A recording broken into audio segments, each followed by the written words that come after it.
तो मैंने बच्चों को बोला 6:30। ठीक है, बिल्कुल सही है। अस्सलाम वालेकुम, नमस्कार, सत श्री अकाल एंड गुड इवनिंग। मैं हूँ अर्ज़ू काज़मी और आप देख रहे हैं पॉइंट ऑफ व्यू। हमारे साथ हैं जी डॉक्टर अभिषेक मिश्रा जी। बहुत शुक्रिया सर कि आज आप आए। और सबसे पहले बसंत पंचमी की आपको बहुत बहुत शुभकामनाएं। आई होप कि बहुत अच्छा दिन रहे। अभी आप पूजा में जा रहे हैं, प्लीज मेरे लिए भी दुआ किएगा। और मैंने भी आज इसीलिए येलो पहना है। मुझे मेरे एक दोस्त ने कहा कि येलो पहनना आज। और मैंने कहा अच्छा अच्छा। ठीक है, मुझे नहीं पता था यार।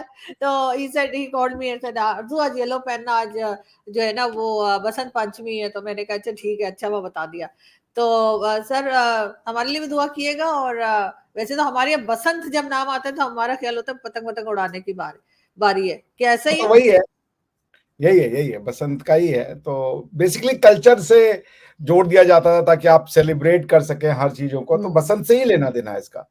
और इसको बिल्कुल। हमारे यहाँ माता सरस्वती की भी कुछ पूजा करते हैं ताकि आपको ज्ञान मिले और ऐसा करें। हम्म, बसंत पंचमी की क्या एग्जैक्ट अगर आप पूछें कि सिग्निफिकेंस है, तो मुझे भी नहीं पता है, क्योंकि पता ही नहीं, हम लोगों को कुछ बताया ही नहीं गया लाइफ में कि क्या होता है। ये सब हमें पता है कि नहीं कुछ चले, एक होता है। फेस्टिवल है, लोग खुश होते हैं, हाँ, लोग पूजा करते हैं, दुआ करते हैं। This is what I feel के यही इंपॉर्टेंट है और यही इंपॉर्टेंट होना भी चाहिए।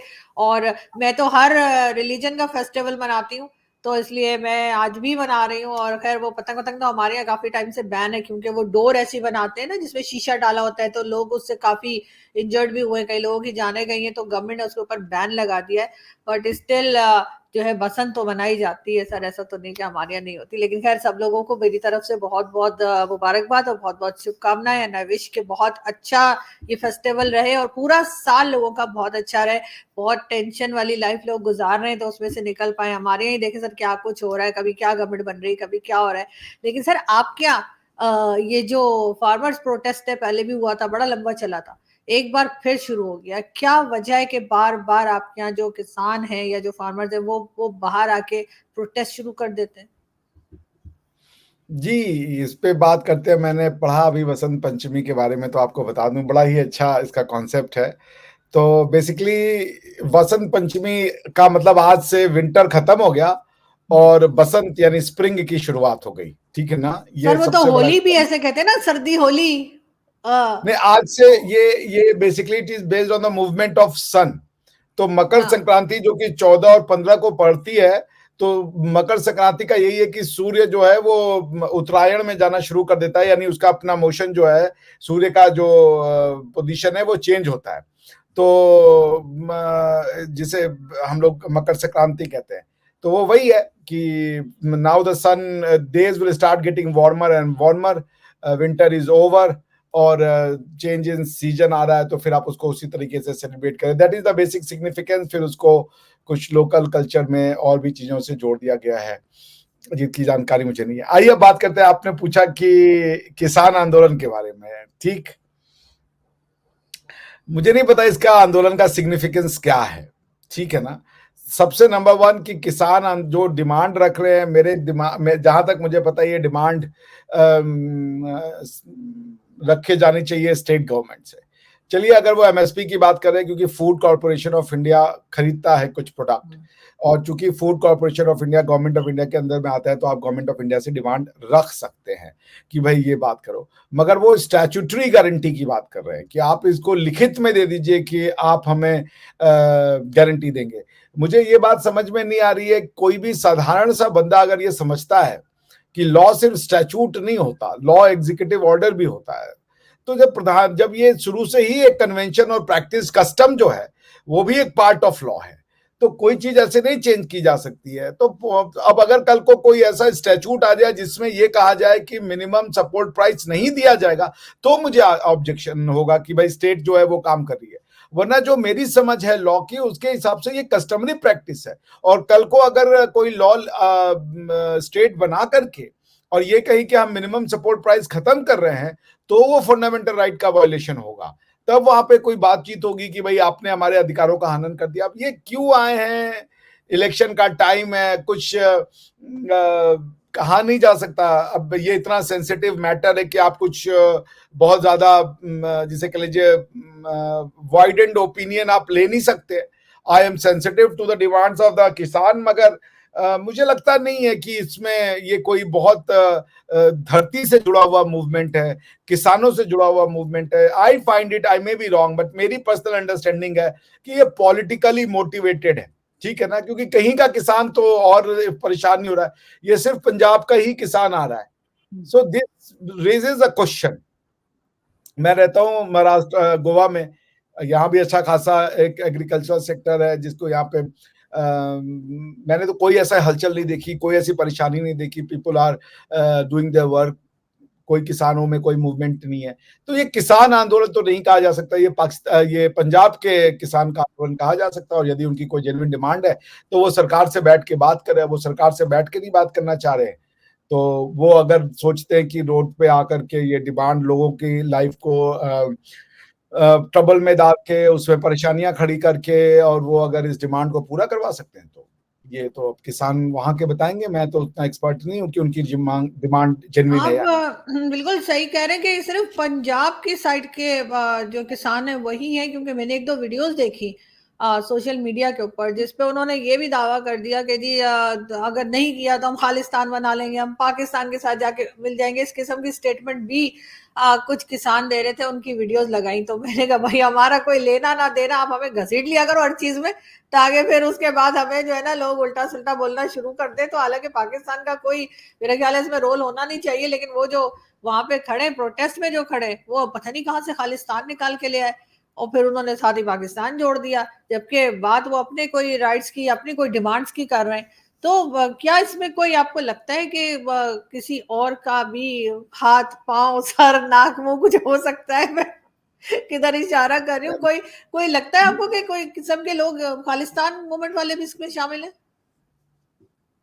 Khalistan movement is dead and buried, ठीक है ना। हाँ, खालिस्तान बिल्कुल। मूवमेंट हमारी पॉलिटिकल गलतियों का नतीजा था। अब पॉलिटिकल मेच्योरिटी आ चुकी है, वैसी चीजें दोबारा नहीं होंगी। हमारे जो पंजाबी भाई बहन हैं, सिख भाई बहन हैं, हिंदू भाई बहन हैं, क्रिश्चियन भाई बहन हैं, वहाँ के सब अपने आप को इंडियन मानते हैं, कोई दिक्कत नहीं है। और भारत एक लोकतंत्र है, तो कई बार आपको जेन्युइन प्रोटेस्ट देखने को मिलता है, कई बार आपको हश्ड अप प्रोटेस्ट देखने को मिलता है। सो let them enjoy their क्या कह दीजिए इसको, their freedom। बट मुझे नहीं लगता कि कोई पाकिस्तान से मोटिवेटेड है या कहीं और से मोटिवेटेड है। नहीं, पाकिस्तान से नहीं, लेकिन जो खालिस्तान मूवमेंट के लोग हैं वो तो कनाडा में भी है खालिस्तान ना का भी सर। उसमें कोई आई डोंट थिंक सो कि खालिस्तानी कोई बहुत ज्यादा बिल्कुल, इतना बड़ा। लेकिन नहीं, बिल्कुल सही, लेकिन गवर्नमेंट आखिर इनको रोक क्यों नहीं पा रही? कई जगह दिल्ली में कहा जा रहा है कि रास्ते अब बंद हैं, लोकतंत्र में है, रोड्स ब्लॉक किए हैं। तो अब होगा क्या? इनकी डिमांड्स मानी जाएंगी या फिर इनको डिमांड्स को तो किसी और रिजेक्ट कर दिया, तरीके से? तभी तो आई है। डिमांड्स को तो रिजेक्ट कर दिया गवर्नमेंट ने, और सेंट्रल गवर्नमेंट के पास जो वो डिमांड रख रहे हैं वो मानी नहीं जा सकती। आप ये कह रहे हो कि हमें मिनिमम समर्थन मूल्य, वो ऑलरेडी लॉ है बाय प्रैक्टिस, ये जिद है। बिकॉज मैं बता रहा हूं ना, custom is a law. Sir last because time जब आए थे, if I am not wrong, last time जब आए थे बड़े लंबे बैठे थे ये लोग, और फिर अपनी डिमांड्स करवा के ही गए थे। नहीं, वो डिमांड उस समय भी मानी नहीं गई थी, वो भी जेन्युइन डिमांड नहीं थी। जितने एक्सपर्ट थे, सुप्रीम कोर्ट की कमिटी की, सुप्रीम कोर्ट ने कमिटी बनाई थी कि जो 3 फॉर्म लॉ प्रधानमंत्री मोदी ने लाए थे, क्या वो बेनिफिशियल है या नहीं बेनिफिशियल है।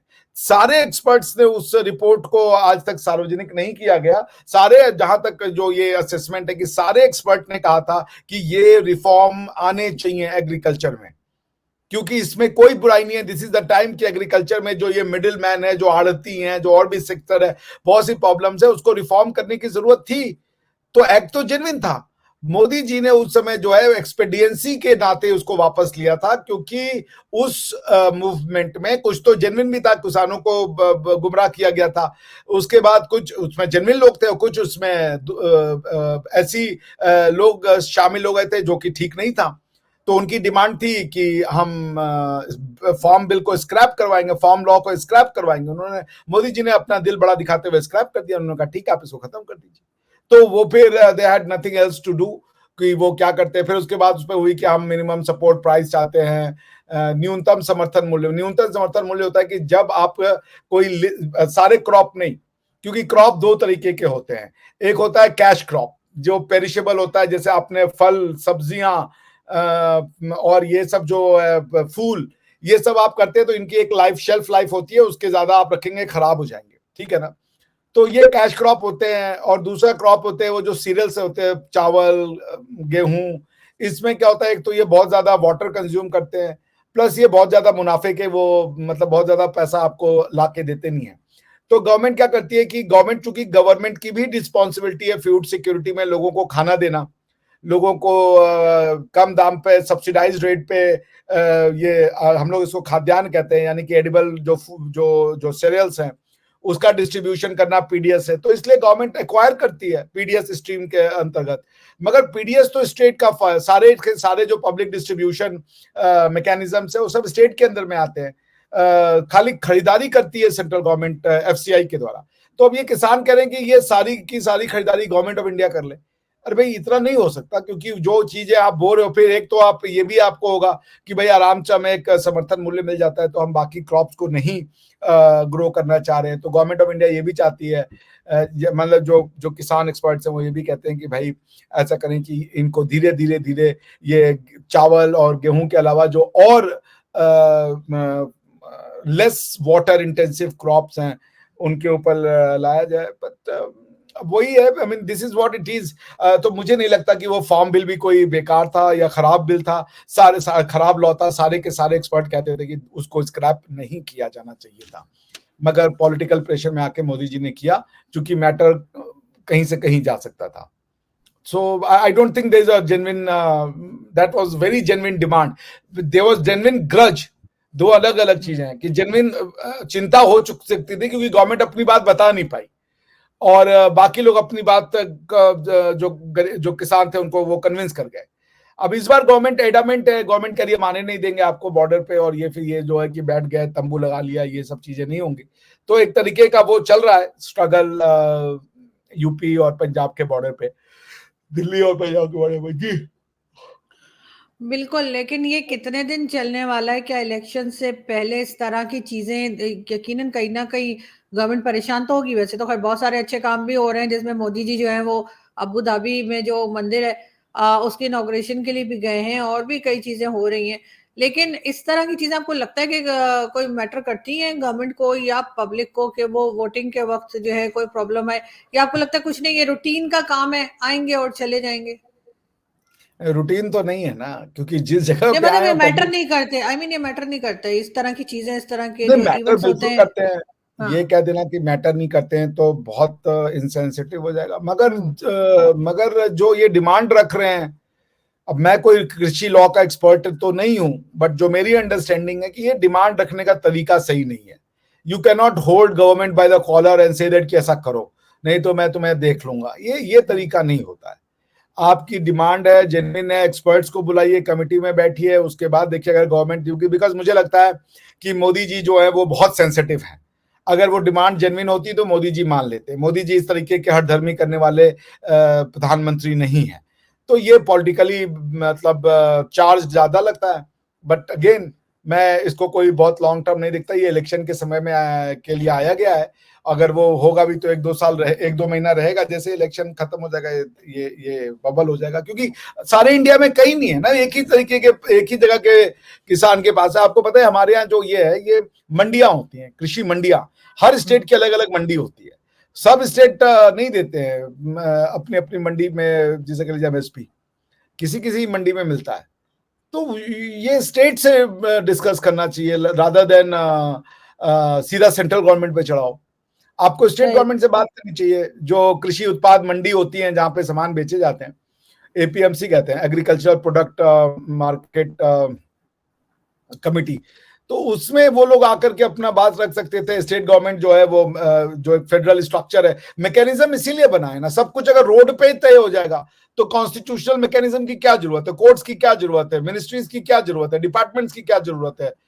तो ये मोदी के ऊपर चढ़ाना मुझे नहीं समझ में आ रहा है। ये जाना चाहिए था पहले स्टेट गवर्नमेंट में। बट देखिए क्या होता है। आई थिंक ये 1-2 महीने का है, इलेक्शन के साथ हट जाए। महीने चलेगा, मतलब मैं तो हाँ सोची जी, थी हाँ शायद जी, ये तो 1-2 वीक्स में ये निकल जाएंगे, लेकिन 1-2 महीने चलने वाला है।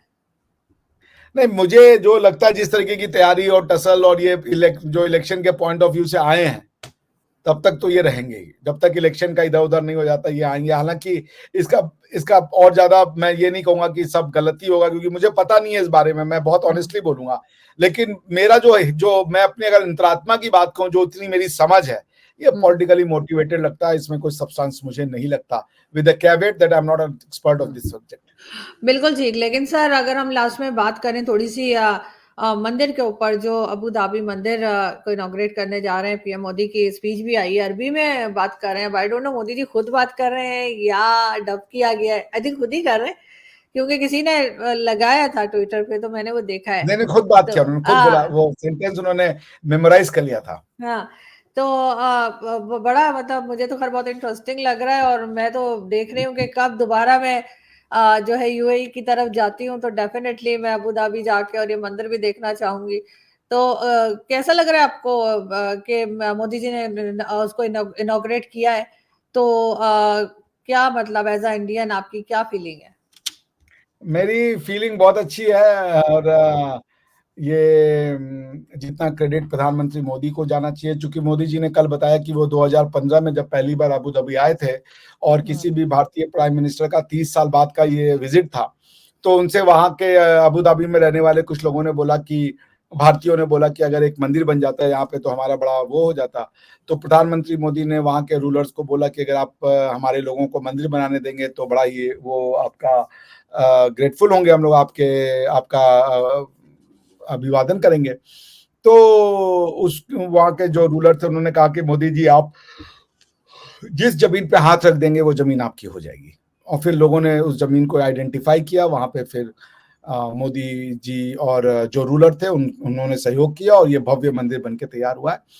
तो ये सिर्फ प्रधानमंत्री मोदी की जीत नहीं है, ये जितनी जीत प्रधानमंत्री मोदी की है, उतना ही जीत जो वहाँ के रूलर हैं शेख मोहम्मद बिन जायद, या जो वहाँ के रूलर हैं अबू धाबी के, उन दोनों की ये जिसे कह लीजिए it's a big heart that they have shown, और it's a good thing for humanity. तो दोनों लीडर्स को, दो यूएई के लीडर्स को और इंडियन लीडर्स को, इसके लिए ये प्रधानमंत्री को और शेख मोहम्मद बिन जायद को साधुवाद, इन दोनों को इसका क्रेडिट जाता है कि उन्होंने इतना बड़ा दिल दिखाया और ये दो सिविलाइजेशन का मिलन हुआ।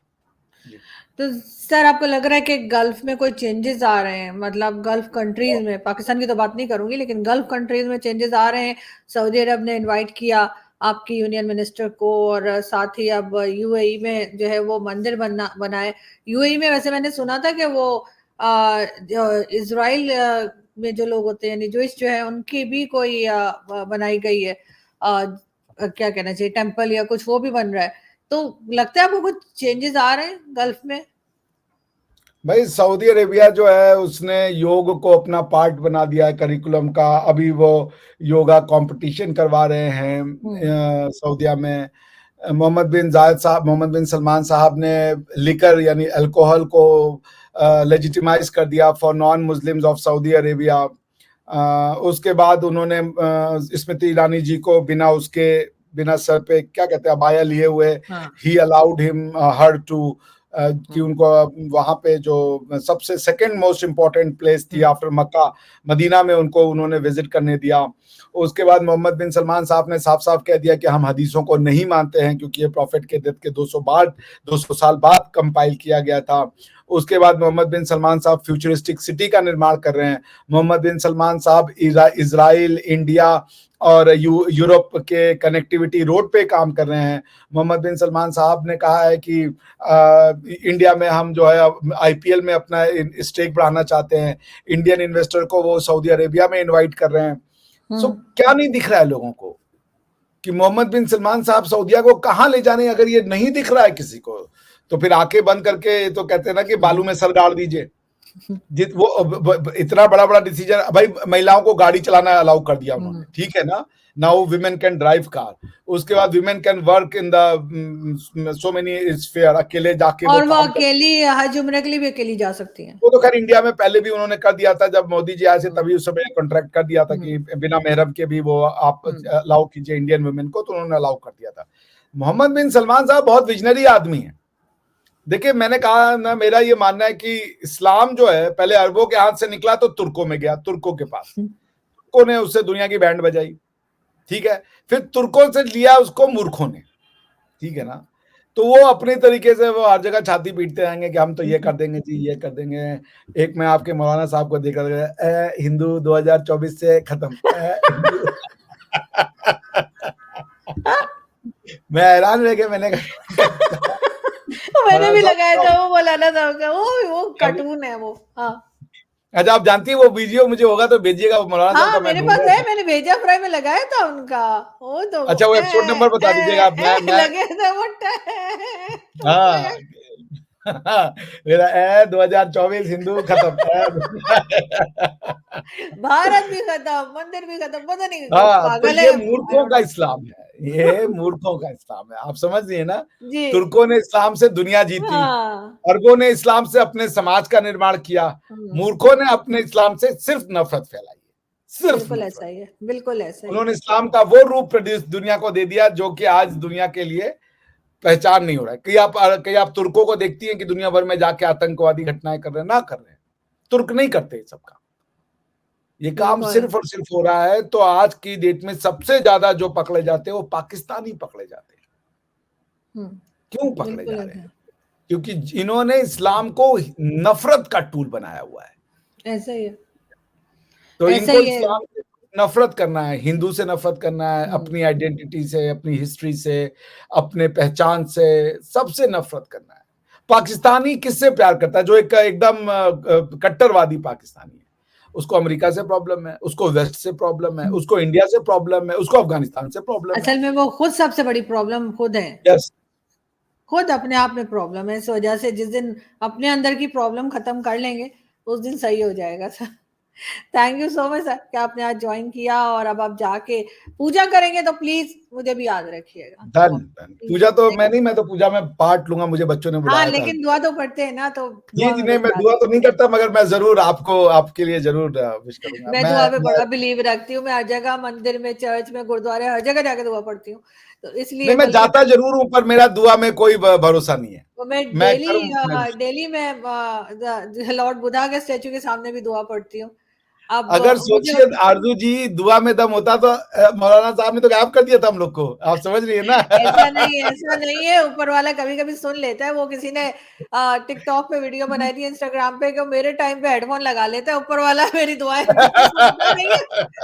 बाकी सबकी दुआएं सुनता है, तो मुझे इस वक्त दुआ की बहुत तो भाई जरूरत हमको और आपको बोलना पड़ेगा कि मौलाना साहब का नाम सुन ले, उन्होंने तो कहा 2024 है गायब है गायब, तो उन्होंने उनकी दुआ पढ़ ली गई, सुन ली गई, तो बड़ा गड़बड़ हो जाएगा भाई। है। नहीं सुनता, नहीं सुनता। वो बड़ा पुराना सॉन्ग था, black and white, I don't know 50s का के कब का। वो आसमान पे है खुदा और जमीन पे हम, आजकल हाँ, वक्त इस तरफ देखता है कम। तो वही हाल है या, कि या, या। आसमान पे है खुदा और जमीन पे हम, हमारी वो कोई नहीं सुन रहा। थैंक यू सो मच, क्या जा पाए, बहुत शुक्रिया। Thank you Arzoo ji, bye bye. Thank you, thank you. Bye bye bye.